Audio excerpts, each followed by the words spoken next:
Welcome to the Verdin Sports Show. I'm your host, Jacob Verdin. Hope everybody's having a good week. We'll be doing our live stream today, as always, Monday, Wednesday, Friday, 1 p.m. We'll be talking about Brian Kelly's update to the media. The players had a press conference, some of the tidbits and information that they gave us, reacting to Dabo Sweeney's comments, and the Saints making their starting quarterback decision finalized. There's been a lot of rumors, a lot of murmurs, a lot of thoughts about what decision the Saints could possibly make. Well, no more speculation. It's finalized. Let's talk about Brian Kelly.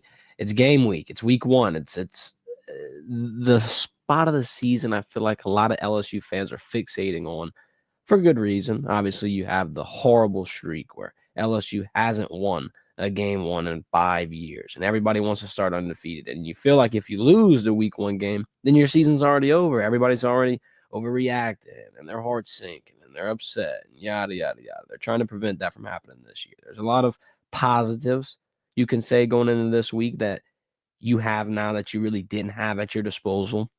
If you're an LSU fan, LSU coach, LSU player, whatever the case may be, you got depth now at a lot of key areas. But not only depth, you do have some returning pieces that you can flex. A Garrett Nussmeier, an Aaron Anderson, a Chris Hilton, a Trudez Green, Caden Durham, Harold Perkins, Whit Weeks, yada, yada, yada. I can keep going on and on and on. Let's focus on one of those pieces, though. He gave credit to Aaron Anderson last season being such a big playmaker, such a big piece to their offense and what they were able to execute and what they were able to do. And obviously, it's going to get easier this season for him to produce with the talent around him.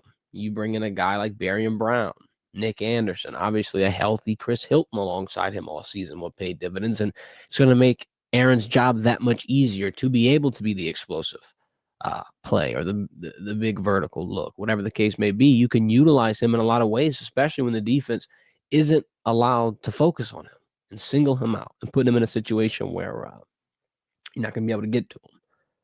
You can really say, you could say this about a lot of different positions for LSU in terms of their depth, in terms of how stacked they are in a bunch of different areas. You can say that about DB. You can say that about defensive line. He went as far as to say that this year is finally iron sharpening iron. He was saying the last few years, it was like iron versus butter.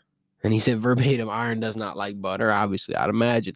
But I mean, it just goes to show not only the confidence, but the level of skill that they were able to attain in this offseason. And it's not specifically just high-ranked players. It's players in areas that were major question marks for LSU all season long last year, quite frankly, for the last 2 years. I mean, this could be the biggest offseason turnaround for any program in college football. And that's my God honest truth. Clemson has the whole growth period of we're recruiting and we're not hitting the portal that hard and we're just going to grow through returning our production, in which they have.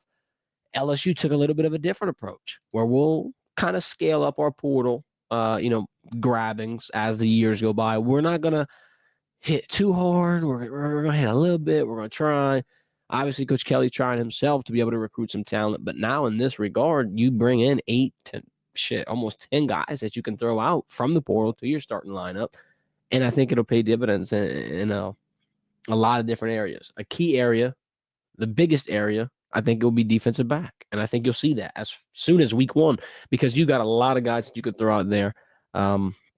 It doesn't matter if we're talking safety. It doesn't matter if we're talking corner. Safety, you got A.J. Halsey, Tamarcus Cooley, Deshaun Spears, Toviano. Corner, you got Ashton Stamps, Mansour Delane, DJ Pickett, P.J. Woodland, Jakeem Jackson. You got a lot of names. And like I said, DB's been a rough patch for LSU, especially at safety. When you're talking about tackling, when you're talking about just coverage in general, stopping the run.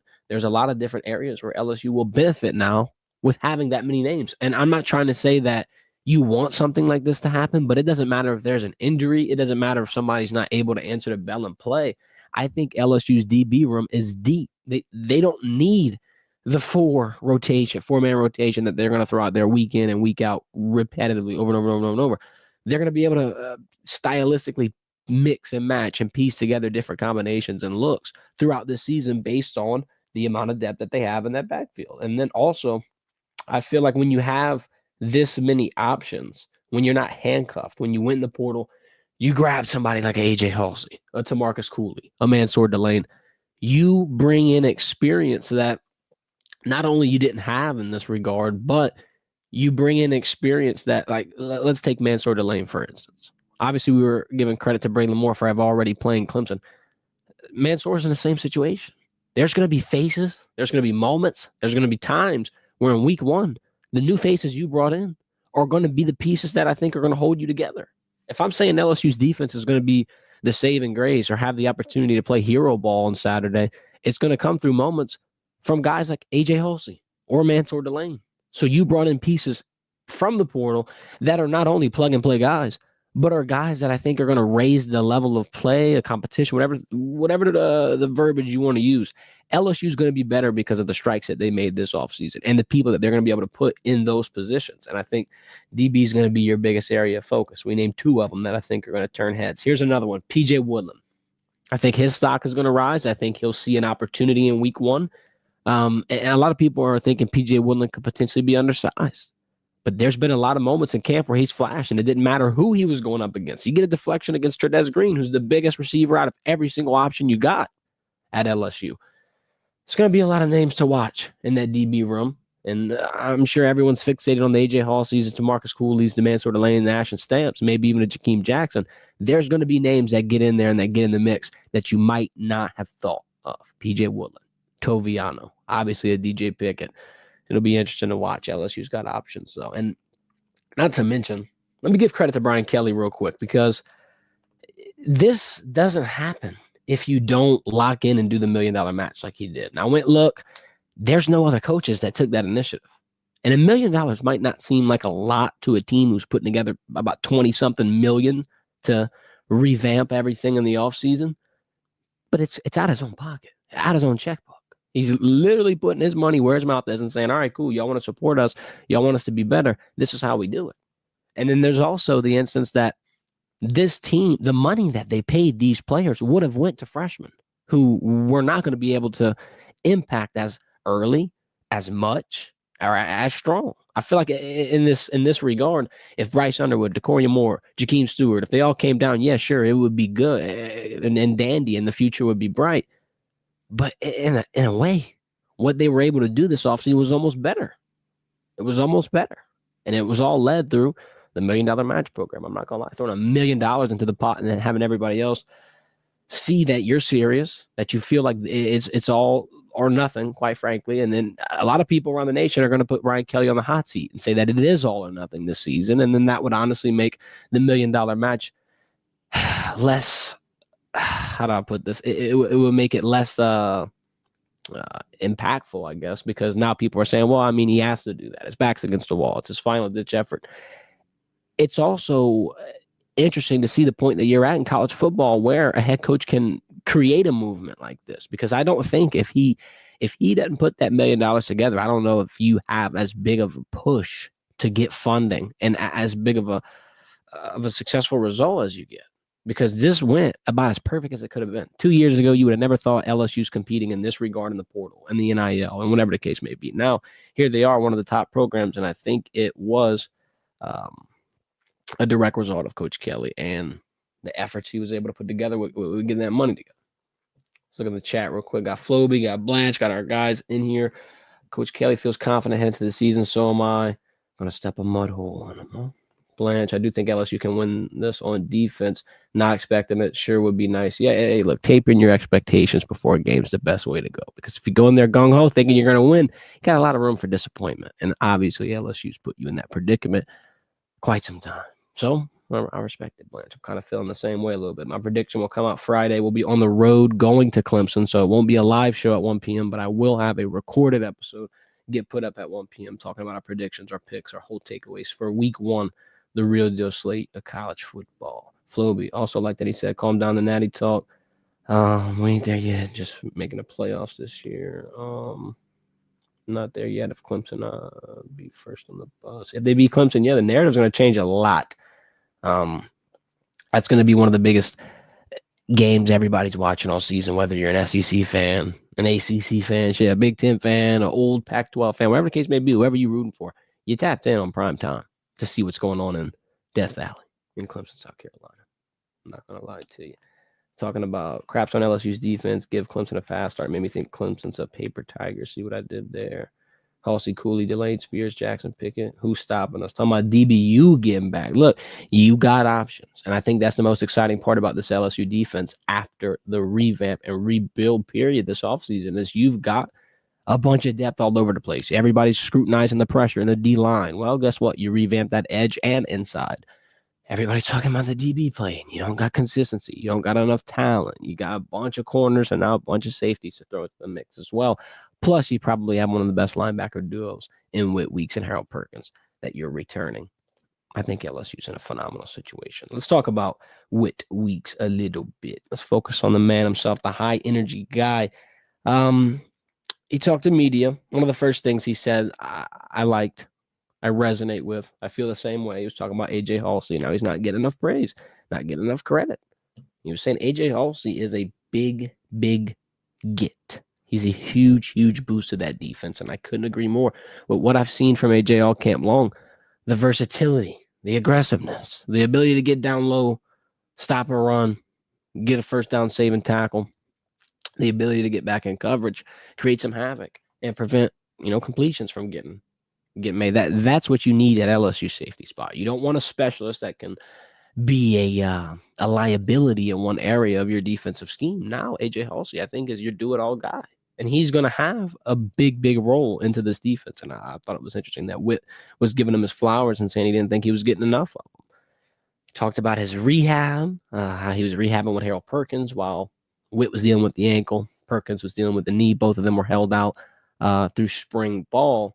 I think that you could potentially see them obviously getting closer because of something like that. Y'all are both going through the lowest of lows, quite frankly. Y'all are both struggling, grinding alongside each other, and that camaraderie, I think, it helps you pull through that and become not only a stronger player, but you know that y'all been in the trenches together.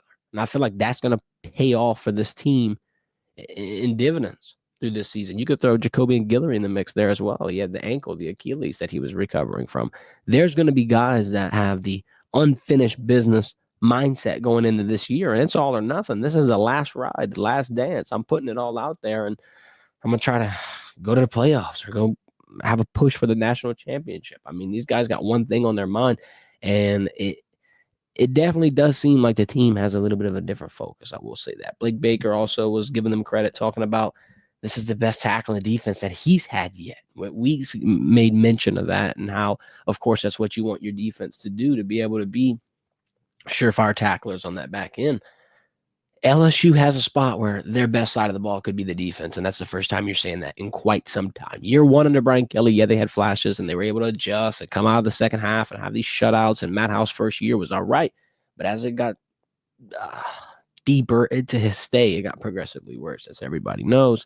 But I think the defense can take the mantle. And it's also, like I was saying with PJ Woodland and the stock, how his stock could rise.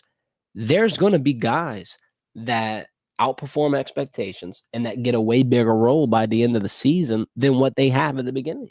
Because you could take Whit Weeks as an example.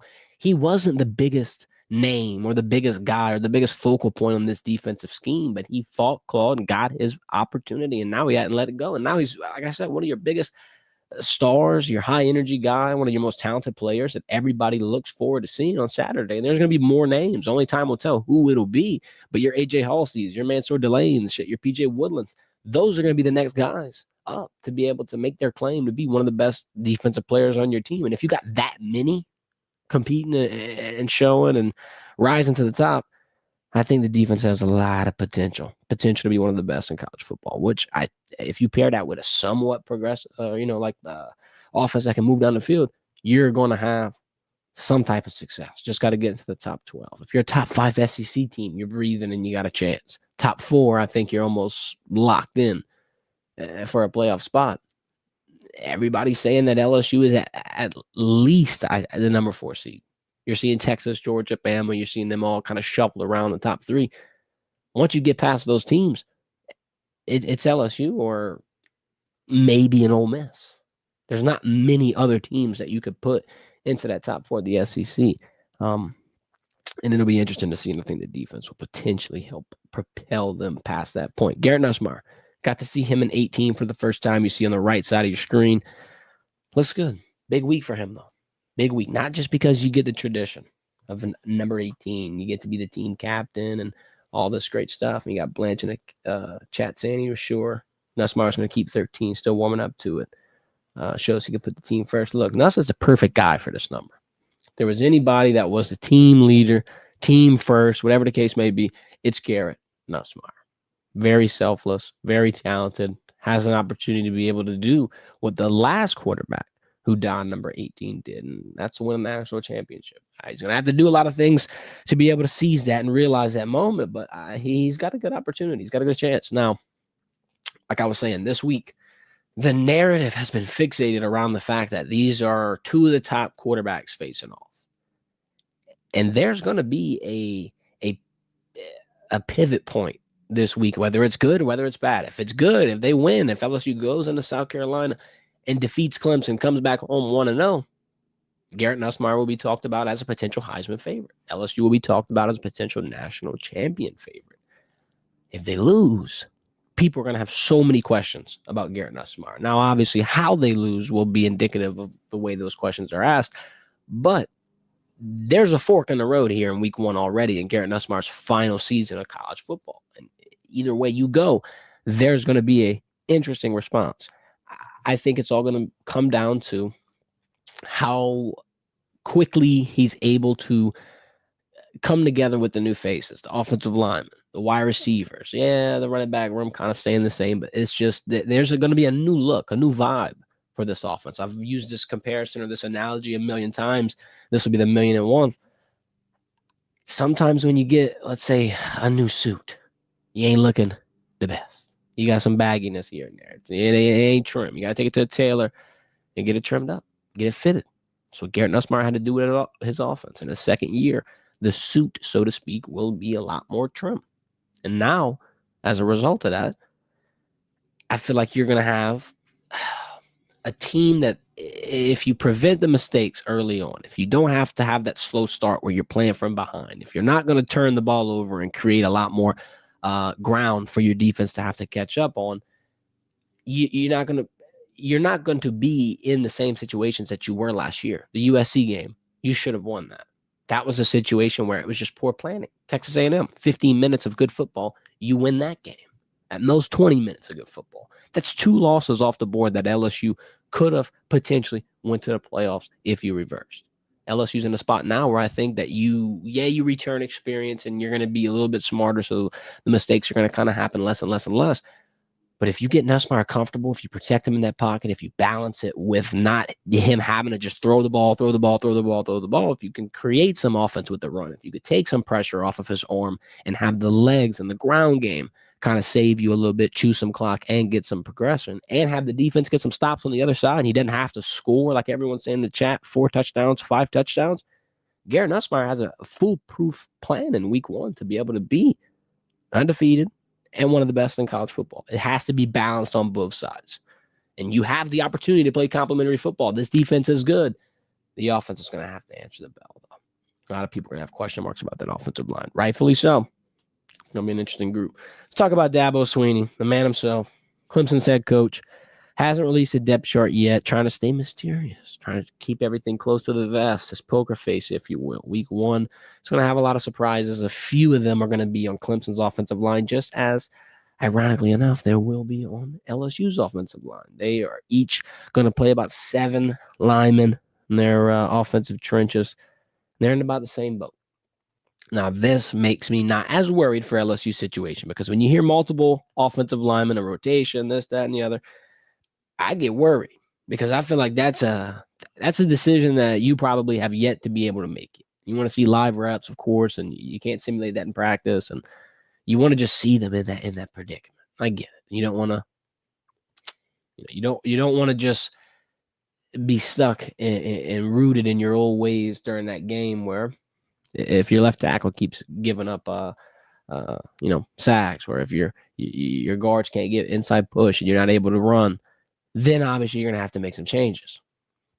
The fact that Clemson on the other side has the same exact problem, and both defensive lines now have the opportunity to show off what they're returning. Your Peter Woods and TJ Parker. Then on LSU side, Tang, Ahmad, Dom, Jag, whatever the case may be, Gabe Relaford, shout out to him.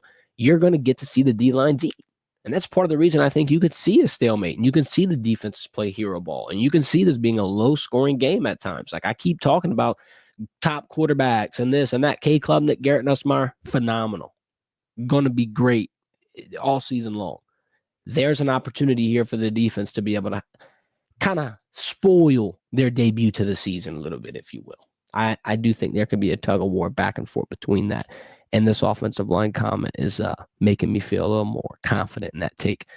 It'll be an orange out game for what it's worth. He says he doesn't want LSU to see purple, whatever the case may be. I mean, home field advantage is going to be rocky regardless. If they win, they storm. Know that. So y'all going to get pissed off that Clemson storms. That's their tradition. They've been doing it. But I'm telling you, if they win, Clemson will be on that field. So watch out if you dare. They had it rough versus the SEC last season. If you go look through their statistics, go through the advanced stats, they're 0-3 versus the SEC. Now, there's going to be a couple of talking points here. The biggest one, I think, though, is that both teams could have trouble moving the ball down the field.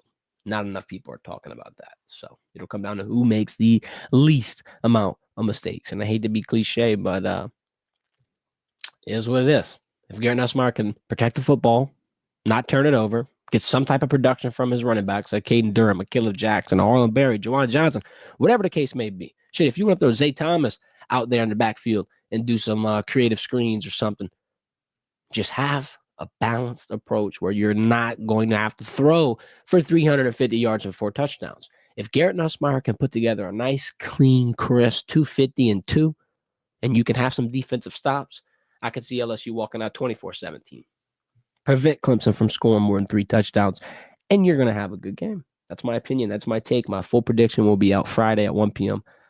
Be ready, because it's coming.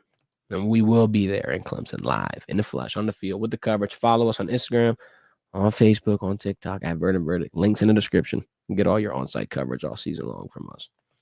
All right. The decision was made. Spencer Rattler's your guy. That's what the Saints seem to have been leaning towards the beginning of this week. And look, it's not a wrong decision. You really couldn't go wrong either way you go. The competition was so close. Spencer was better in the stats that counted, your yards, your completion percentages, and I think it's not a bad choice. Now you get to see him compete with a healthy offensive line, healthy wide receiver core. You get to see him with some pieces. And that's what I think is the biggest takeaway from this, is that Spencer Rattler gets an opportunity to really be able to make his claim in the NFL. Is he going to be a guy? Everybody's talking about the what ifs, the what ifs, the what ifs. He's got some tools that he could potentially use, and a lot of people are crediting his SEC experience. And look, that's a factor, because it's not just South Carolina; it's also Oklahoma. He's also got some, some reps with them as well. And I think that that's not necessarily going to be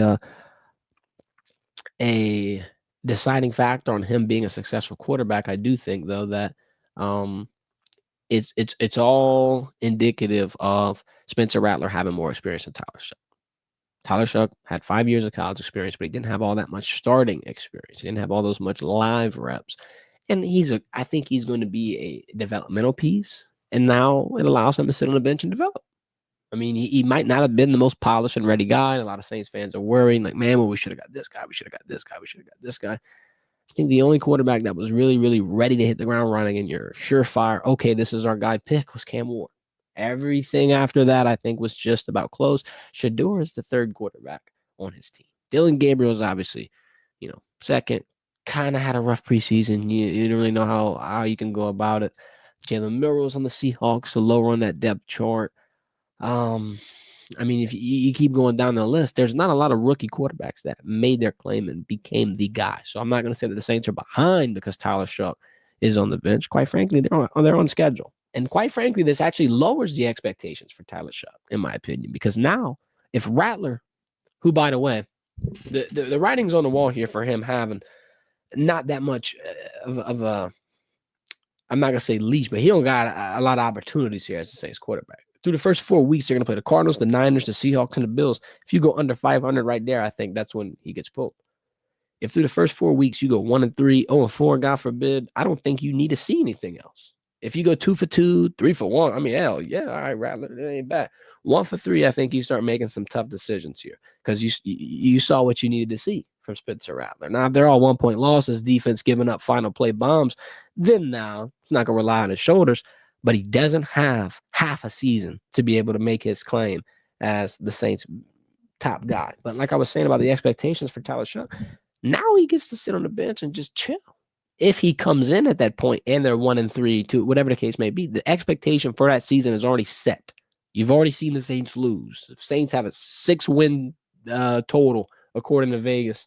Fans know what they get in this season in New Orleans. And it's not good football. They don't have a chance for the playoffs. With that being said, if Tyler comes in, hypothetically, midway through the year, it's not as much pressure like starting the season and you're the guy and everything's on your shoulders. And if the Saints fail, it's because of you. I feel like this was a good choice from the sense where Tyler Shough doesn't have to battle that pressure and that mental side of the game instantly. And if he comes out and stinks it up, he doesn't have to have that in the back of his head for the rest of his career. In question, can I be an NFL caliber quarterback? Because that's part of the problem. Sometimes you get a rookie guy who's just not ready for the situation, not ready for the moment. You throw him out there, he wilts, and boom, you lost him forever up here. You don't want that to happen. Spencer Rattler, congratulations on winning the job. Saints, good luck this season. It'll be an interesting one. I'm about to hop out of here. Appreciate everybody for tuning in. Hit that like button on your way out. Like I said, Friday, we will be on an airplane going to Clemson. Won't be able to be live at 1 p.m., but I will still have an episode filmed, recorded, and uploaded by 1 p.m. for you. So stay tuned for that. Saturday's game day. I don't got to say no more. I don't got to say no more talking. Y'all drop all your comments, all your picks in the chat below. Like I said, follow us on social media at Verdin Verdict, TikTok, Instagram, Facebook, Twitter. I don't care where you get your information. Go find the link. Go follow us. Stay tuned for that on-site coverage because we're bringing it right to you all season long. This has been the Verdin Verdict. I'm your guy, Jacob Verda. Y'all have a good one.